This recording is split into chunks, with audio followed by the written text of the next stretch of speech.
做好最充分的准备，是我哥们270一向的习惯。但是路上总有一些无法控制的状况，比如天气。哎，在这儿看一下啊，这儿路牌已经变了，不是阿拉斯加了，那边都是英里，然后这边的速度是公里，就是从英制变到公制了。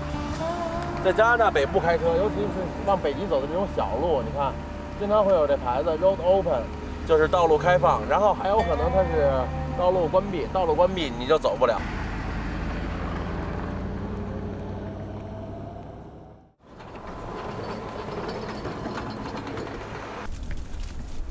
想听个歌啊，还是相声，还是书啊，各种选择。听个书吧。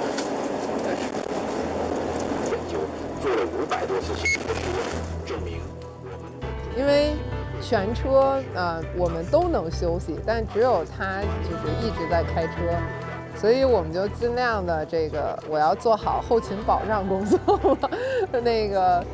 时不常的端个茶倒个水，然后主要是聊聊天儿，然后放放歌，这样的话能让他稍微的精神上能缓解一下，然后不至于那么困。其实说老实话，只是累。你说困，绝对谈不上，因为不敢困，只能是累。哪敢困呢？很紧张，很紧张。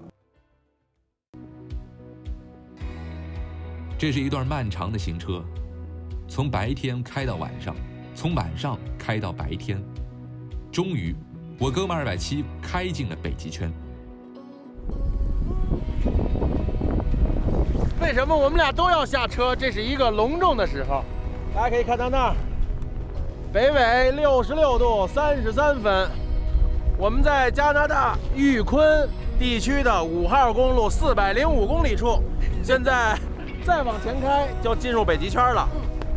来，咱们一块儿跨过北极圈。来，过来，子冠、布兰嘎、小泉、大鹏，来，咱们大家伙手拉手，一块儿跨过北极圈。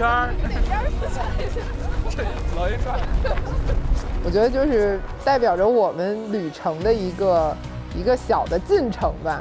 而且当时最逗的是我们把我们的这个美洲大白，然后老张直接漂移着飘过了极圈。